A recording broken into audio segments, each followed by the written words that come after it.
Okay, number 2. Okay, boys, can you read the given problem?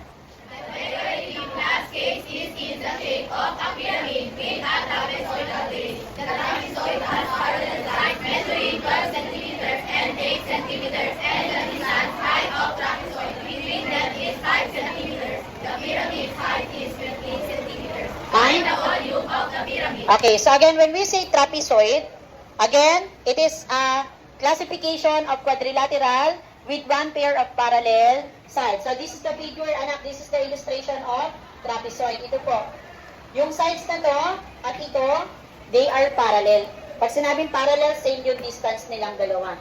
So ang sabi daw dyan, ang given natin na base ay trapezoidal base. Meaning, ito po yung base niya.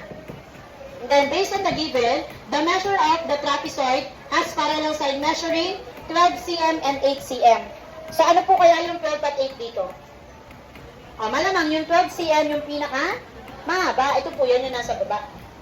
And then, 8 cm yung nasa taas.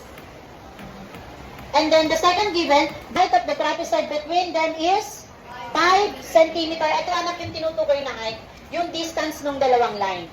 So, the measure of this line, or the height of the trapezoid is 5 cm. Take note anak, base pa lang to ha.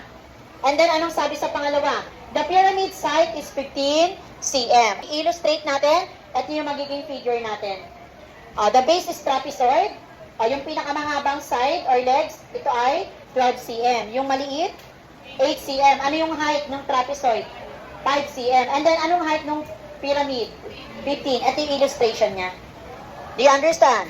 And then, after that, na-identify na natin yung measurement ng bawat parts, yung legs, dalawang legs, yung height ng trapezoid, and height of the pyramid. So, pwede na tayo mag-proceed to find the base area of the given trapezoidal base. Okay, again, na-discuss ko kanina how to find the base area of the given trapezoid. Ito po yun.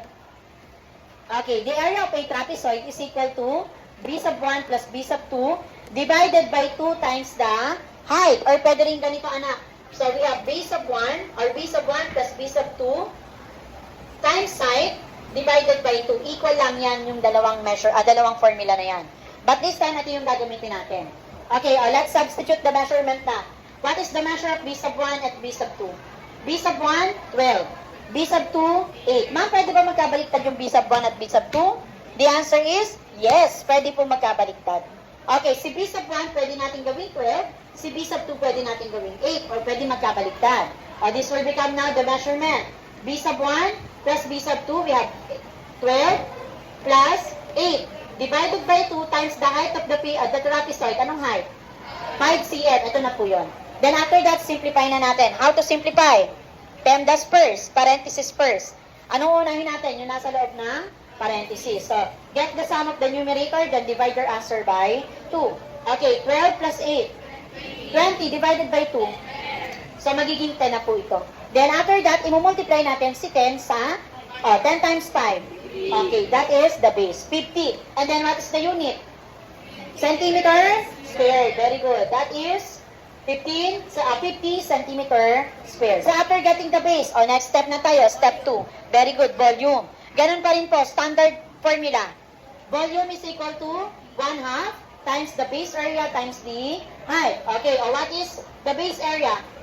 50 cm squared. And what is the height of the pyramid? 15 cm. Now, meron tayong fraction. Do you think we can apply cancellation? Yes. Why?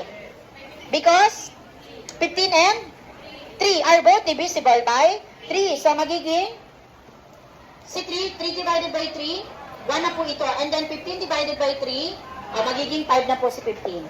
Then, ano nang gagawin? Imumultiply na natin si 50 kay 5 na lang po. Very good. 50 times 5. 250 degree. Kasi dito, minultiply ito. Medyo malaki yung process. Tama? Pero kung mag-a-apply tayo ng cancellation, magiging ganito po siya. 1/3, then 50, and then isa 15. So, divide lang natin si 3 at 15 kay 3. 3 divided by 3, 15 divided by 3, mas maliit na imumultiply natin. 50 times 5, 250. Parehas lang makukuha ang sagot na 250. So, kung 750 times 1, 750. Divided by 3, ganun pa rin po. 250, what is the units? Centimeter cube na po. Very good. Centimeter cube.